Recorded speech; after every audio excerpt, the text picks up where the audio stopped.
Hello, konnichiwa! Ito yung last night namin dito sa Danang at naisipan namin pumunta sa kanilang night market. Sobrang daming tinitinda dito, talagang mapipil mo talaga yung local life nila dito na kumakain sila using that small chair. Ayan, at ang daming tindang mga fresh seafood dito. Pero sobrang daming tao guys, kaya parang hindi kami relax kumain. Kaya sa ibang restaurant na lang kami kumain. Last day na namin dito sa Vietnam at nagtitingin na kami ng pwedeng madala, but unfortunately puno yung bagahe namin kasi pupunta pa kami ng Pilipinas. Sayang, sarap pa namang masasarap na pagkain. Kaya lahat na yung ano nila, yung coconut coffee, sobrang sarap talaga guys. So next time talaga babalik talaga kami dito. So by the way, ito yung ibang mga famous na mga pagkain nila, mga souvenirs na pinapasalubong.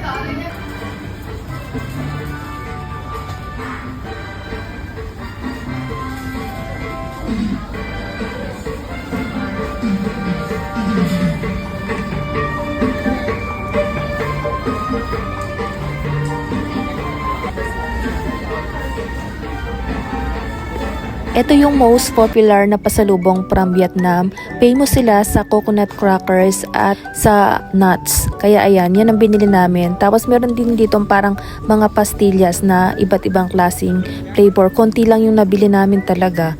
Fast forward guys, kinabukasan ay nag-breakfast ulit kami sa Paris Deli at ayan, sinulit ulit namin yung pang last day na breakfast namin dito. And then nagpalaban na rin kami ng damit para wala na kaming dadaling maruming damit. Pag-check out na tayo, ayoko pang umuwi. Last time ko na makikita tong magandang beach ng Danang. Pero for sure, babalik ako dito. Kasi sobrang nagandahan ko talaga dito guys. Sobrang babait ng tao. Yung tiyan namin, hindi din nasira sa mga pagkain. Yung tubig, okay. Tapos yung mga toilet din kahit saan meron. Kaya, thumbs up Vietnam. So thank you Danang.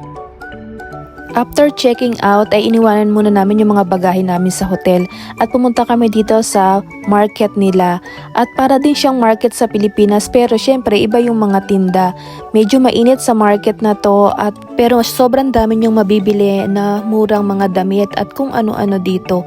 Sumaglit lang kami dito at tiningnan lang namin kung ano yung mga tinda. At pwede rin kayo magpagawa ng mga made to order na mga damit na matatapos nila within a day. Sobrang colorful talaga ng mga damit dito sa Vietnam. Sa Japan kasi nasanay na ako na puro mga gray, black, white, yung mga kulay ng mga sinusuot namin. Parang hindi na rin ako sanay magsuot ng mga ganito na masyadong colorful talaga. Siguro kung marami lang kaming oras at marami kaming pwedeng paglagyan ng bagahe at baka marami din kaming nabili dito.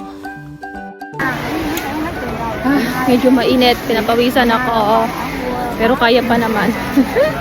Grabe, parang palagi lang din sa atin sa Pilipinas. Nakakapagod doon sa market kaya magre-relax muna kami dito sa spa. Try naman namin yung Korean facial. So, pang second try ko na, okay lang kaya yung face ko. So, ito yun.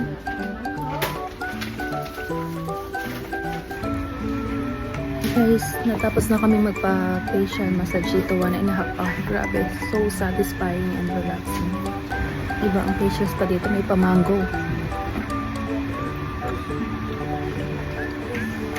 Mga 3,500 pesos yata yung binayad namin. Tatlo na kami doon. And bago kami bumunta na sa airport ay nagpunta muna kami sa coffee shop para mag-relax ulit at uminom ng kanilang coconut coffee for the last time. Pero madami kaming nabili na coconut coffee pero instant na lang yon. Iba talaga pagka sa cafe. Ayan, nag-grab na lang ulit kami papunta sa airport at nandito na kami. 30 minutes lang yung biyahe mula sa hotel namin. At sobrang aga namin. Mga 3 hours before pa lang talaga ay nandito na kami kaya wala pang katao-tao. Kaya marami pa kaming time para mag-relax dito.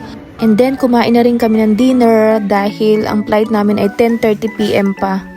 Ang maganda talaga sa Cebu Pacific ay meron silang direct flight from Manila to Danang at minsan nagsisale pa sila ng ticket and no need na rin for visa. So nandito na kami sa loob ng airplane at medyo masikip lang talaga yung Cebu Pacific lalo na sa matangkad na tao.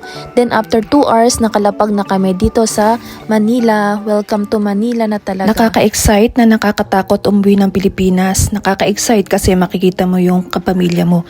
Pero nakakatakot kasi yung gastos Hindi kasi kayo pwedeng magkita-kita nang wala kang magagastos. Kailangan mo talagang maglabas ng pera. Pero yung ganong klaseng gastos ay talagang pinaghahandaan na ng mga OFW bago umuwi at nakahanda na silang gumastos para doon.